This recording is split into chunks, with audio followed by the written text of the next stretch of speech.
सभी को नमस्कार। बीए भाग तृतीय की इस ऑनलाइन कक्षा में आप सभी का स्वागत है। आज हम आधुनिक हिंदी कविता के अंतर्गत प्रयोगवाद पर चर्चा करेंगे। हिंदी साहित्य में सन 1943 में तार सप्तक के प्रकाशन से प्रयोगवाद का प्रारंभ हुआ और सच्चिदानंद हीरानंद वात्स्यायन अज्ञेय को प्रयोगवाद का प्रवर्तक माना गया है। अज्ञेय जी ने सन 1943 में जिस तार सप्तक का संपादन किया उसमें 7 कवियों की रचनाओं को सम्मिलित किया गया। उन 7 कवियों में नेमिचंद्र जैन, गजानन माधव मुक्तिबोध, भारत भूषण अग्रवाल, प्रभाकर माचवे, गिरिजा कुमार माथुर, रामविलास शर्मा तथा स्वयं अज्ञेय, इस प्रकार से 7 कवियों की रचनाएं तार सप्तक में सम्मिलित की गई। उसके पश्चात सन 1951 में अज्ञेय के संपादन में ही दूसरे सप्तक का प्रकाशन हुआ। उसमें भी 7 कवियों की रचनाएं सम्मिलित की गई तथा उसके बाद सन 1959 में तीसरा और 1979 में चौथा सप्तक, इस प्रकार से कुल 4 सप्तक प्रकाशित हुए। किंतु प्रयोगवाद का आधार तार सप्तक है और तार सप्तक के प्रकाशन से ही प्रयोगवाद का प्रारंभ माना गया है। अज्ञेय जी ने काव्य में प्रयोग की आवश्यकता पर बल दिया और उन्होंने कहा कि प्रयोगशील कविता में नए सत्यों का, नई यथार्थताओं का जीवित बोध भी है, उन सत्यों के साथ नए रागात्मक संबंध भी, और उनको पाठक या सहृदय तक पहुंचाने यानी साधारणीकरण की शक्ति है। इस प्रकार अज्ञेय ने अपनी भूमिका में काव्य को प्रयोग का विषय माना और उनके इस कथन के बाद काव्य में प्रयोग को लेकर चर्चा बढ़ने लगी और धीरे धीरे प्रयोगवाद से पूर्व की काव्यधारा प्रगतिवाद से भिन्न कविताओं की रचना होने लगी। प्रयोगवादी काव्य के प्रादुर्भाव के पीछे इससे पूर्व की धारा प्रगतिवाद के अवसान को भी बड़ा कारण माना जा सकता है। प्रगतिवाद का प्रारंभ सन 1936 में प्रगतिशील लेखक की स्थापना से हुआ, किंतु प्रगतिवाद अधिक लंबा आंदोलन नहीं चल पाया और इस काव्यधारा के अवसान के 2 मुख्य कारण रहे। पहला तो यह कि इस काव्यधारा पर संकीर्णता का आरोप लगा, अर्थात यह काव्यधारा एक निश्चित विचारधारा को लेकर चलती थी तथा इसमें संकीर्णता थी और व्यापकता का अभाव था। दूसरा, इस काव्यधारा पर आरोप लगा कि इसमें विषय वस्तु और कला पक्ष दोनों की ही उपेक्षा की गई है। विषय वस्तु तो एक विशेष विचारधारा से बंधने के कारण विषय वस्तु की उपेक्षा हुई, किंतु विषय वस्तु के साथ साथ कला पक्ष को भी इस काव्यधारा में उपेक्षा मिली। इसी की प्रतिक्रिया स्वरूप हिंदी साहित्य में प्रयोगवाद का प्रादुर्भाव हुआ। अज्ञेय ने प्रयोग को केवल प्रयोग के लिए ही नहीं माना और उन्होंने कहा कि प्रयोग एक साधन है, बल्कि यह दोहरा साधन है। एक तो यह इस सत्य को जानने का साधन है जिसे कवि प्रेषित करता है, और दूसरे वह उस प्रेषण क्रिया को और उसके साधनों को भी जानने का साधन है।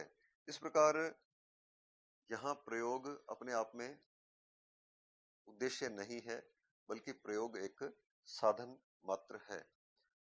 अज्ञेय और अन्य लेखकों के कथनों से हम समझ सकते हैं कि प्रयोगवाद में विचारधारा के प्रति प्रतिबद्धता का आग्रह नहीं है, अर्थात प्रयोगवाद किसी एक निश्चित विचारधारा को लेकर नहीं चला है। प्रयोगवाद में विषय वस्तु की अपेक्षा रूप और शिल्प को अधिक महत्वपूर्ण माना गया है।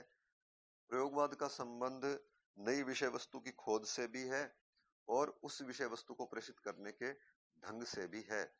प्रयोगवाद से पूर्व की काव्यधारा प्रगतिवाद में जहां समाज के निम्न वर्ग को प्रधानता दी गई और प्रगतिवाद से पूर्व भी छायावादी काव्य को उच्च वर्ग का काव्य कहा जाता है, किंतु प्रयोगवाद में पहली बार मध्यम वर्ग को या लघु मानव को काव्य में महत्वपूर्ण स्थान दिया गया तथा उसे काव्य का लक्ष्य बनाया गया।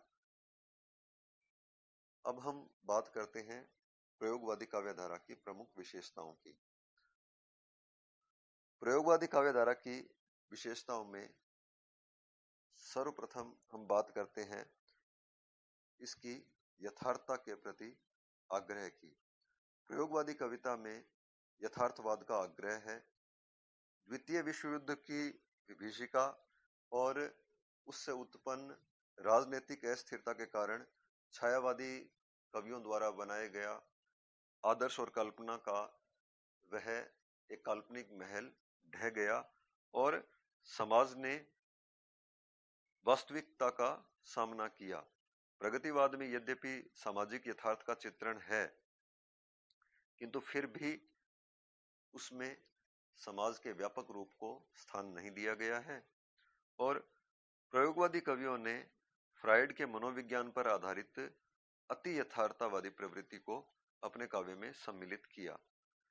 प्रयोगवादी कविता में यथार्थता के प्रति आग्रह के लिए डॉक्टर नामवर सिंह कहते हैं कि छायावादी कवि प्राय प्रकृति की मोहक पृष्ठभूमि में अथवा सुंदर प्राकृतिक प्रतीकों के माध्यम से नारी की छाया प्रतिमा निर्मित करते रहे, लेकिन प्रयोगवादी कवि ने यहाँ भी अप्सरामयी नारी को स्वप्न स्थित गरिमामय पद से उतारते हुए सामान्य भाव भूमि पर प्रतिष्ठित कर दिया और इस तरह नारी सौंदर्य के उपमान भी स्वभावतः पदच्युत हो गए। इस प्रकार हम देखते हैं कि केवल एक क्षेत्र में नहीं बल्कि सभी क्षेत्रों में प्रयोगवादी कवियों ने यथार्थता को ही स्वीकार किया है। प्रयोगवादी कविता की दूसरी प्रवृत्ति है व्यक्तिवाद।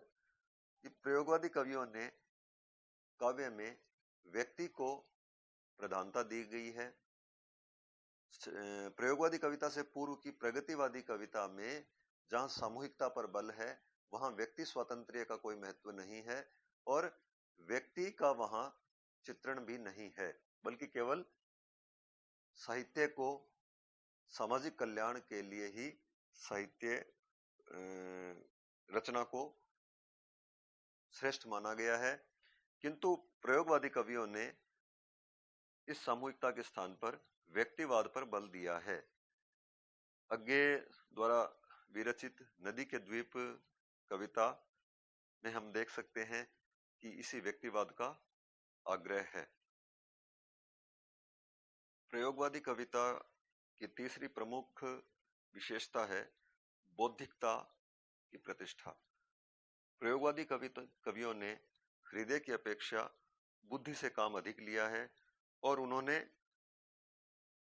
बौद्धिकता के आधार पर ही काव्य रचना की है। उदाहरण के रूप में हम देख सकते हैं कि दो छटांग कविता, दो शेर जहर, दो मासा दूध, एक पीपा कोलतार, सब मिलाकर पीस लो, चलो चलो जल्दी चलो। इस प्रकार इन पंक्तियों में हम देखते हैं कि बौद्धिकता का अत्यधिक आग्रह है तथा यह एक सामान्य व्यक्ति की समझ से बाहर है। इसके बाद हम बात करें प्रयोगवादी कविता की अगली प्रवृत्ति, तो वह है नई सौंदर्य चेतना। प्रयोगवादी कवियों ने कविता में नवीन सौंदर्य चेतना को स्वीकार किया है। जीवन के शुभ अशुभ, सुंदर असुंदर, श्रेष्ठ और अश्रेष्ठ, इन सभी की अभिव्यक्ति उनके अनुसार काव्य में होनी चाहिए। अज्ञे ने नई सौंदर्य चेतना को व्यक्त करते हुए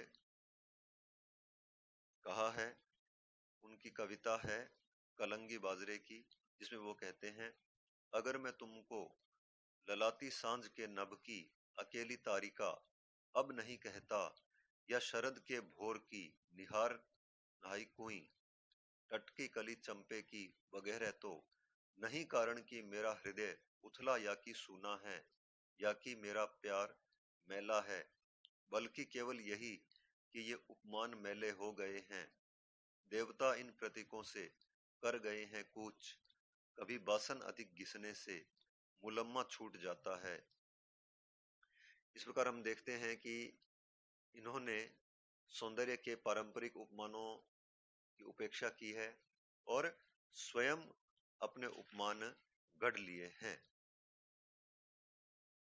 इसके बाद हम बात करें प्रयोगवादी कविता की शिल्पगत विशेषताओं की, तो इस कविता में भाषा की दृष्टि से प्रयोगवादी कवियों ने भाषा को अपनी इच्छा के अनुसार ढाल लिया है और इन्होंने भाषा को कहीं कहीं से तोड़ने मरोड़ने और नए शब्दों को गढ़ने से भी परहेज नहीं किया है।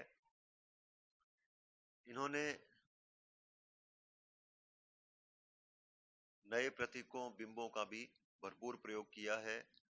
अज्ञेय काव्य में प्रतीकों का महत्वपूर्ण स्थान मानते हैं और वे कहते हैं कि कोई भी स्वस्थ काव्य साहित्य प्रतीकों की नए प्रतीकों की सृष्टि करता है और जब वैसा करना बंद कर देता है तब जड़ हो जाता है, या जब जड़ हो जाता है तब वैसा करना बंद करके पुराने प्रतीकों पर ही निर्भर करने लगता है। और नए उपमान और प्रतीकों का प्रयोग इन कवियों ने निरंतर किया है। एक उदाहरण के रूप में मेरे सपने इस तरह टूट गए जैसे भुना हुआ पापड़, या ऑपरेशन थिएटर सी जो हर काम करते हुए भी चुप है। इसके अतिरिक्त कभी बासन अधिक घिसने से मुलम्मा छूट जाता है। इस प्रकार हम देखते हैं कि इन कवियों ने नए उपमानों, नए प्रतीकों, नए बिंबों का प्रयोग किया है। भाषा के संबंध में प्रयोगवादी कवि कहता है कि हमको न जरूरत आज देववाणी की, हम खुद डालेंगे जीवन की भट्टी में भाषा, मनमाना रूप बना लेंगे।